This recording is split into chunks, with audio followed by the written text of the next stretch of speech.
So what is the difference between a commercial and a residential realtor? I actually get asked that pretty frequently by people who I tell what I do for a living. And for people who are not in the industry, or maybe investors who are mostly in single family homes and smaller multifamily, they really don't understand the difference between a commercial and a residential realtor. So I thought I'd explain it to you. So oftentimes when I tell people what I do, I tell them it's commercial real estate, and they nod and they smile like they understand, but I know most people really don't. So it's okay if you don't. But essentially, commercial real estate for classification purposes means anything that is not a single family home or a multi-unit that's between 2 and 4 units. So anything that's 4 units or less for loan purposes and basic valuation is considered a residential property. So even if it's an apartment building, if it's 5 units or more, that's considered a commercial property. And then of course anything you might think of as commercial property, like warehouses and land for development, or that big shopping center where you buy your groceries every week, that's all commercial real estate. So a commercial realtor works on those types of properties and not single family homes. So residential realtors do primarily single family homes or small multifamily, and that's a niche of in itself. I have a lot of respect for them because I used to be a residential realtor as well. But in commercial real estate, there's a lot more complexity and a lot more specialized knowledge that you need to know.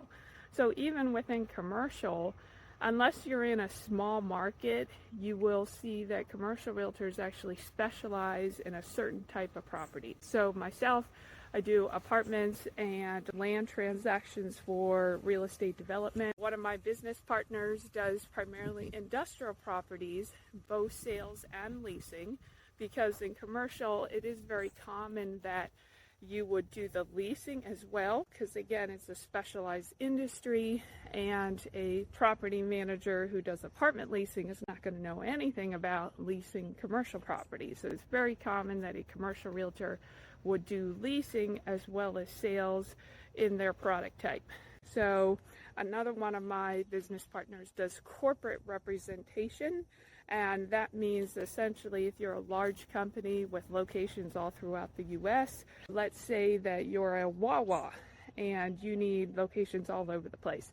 Oftentimes they will work with a commercial realtor as their representative for a certain region, let's say the Northeast, and tell them, here's everything we need, this is our site criteria, go find it for us.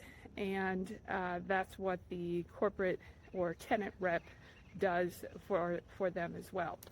So on my side with apartments and land transactions, there's a lot of specialized knowledge that we put into it in order to really understand how to properly value it and how to make sure that when owners sell, that they're maximizing the value for their property as well.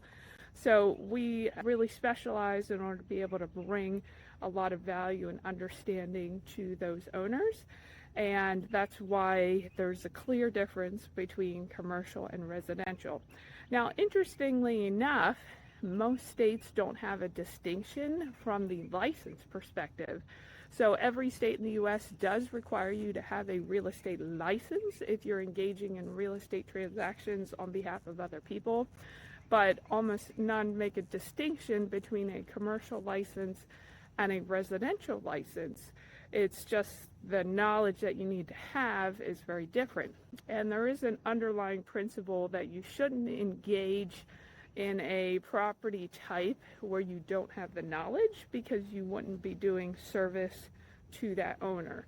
So for instance, if you're a residential realtor and we're asked to sell an industrial building, there's a pretty good chance you're really not going to understand how to properly value it, unless of course you have some kind of experience in it. And if you don't understand how to properly do that, the underlying principle is that you shouldn't do no harm to that owner, so you should not engage in that transaction and rather refer it out to someone who has experience if you yourself do not have that experience. So that's why it's important to understand the difference and know that if you have a specialized product type, that you're working with a realtor who understands and has experience in that realm.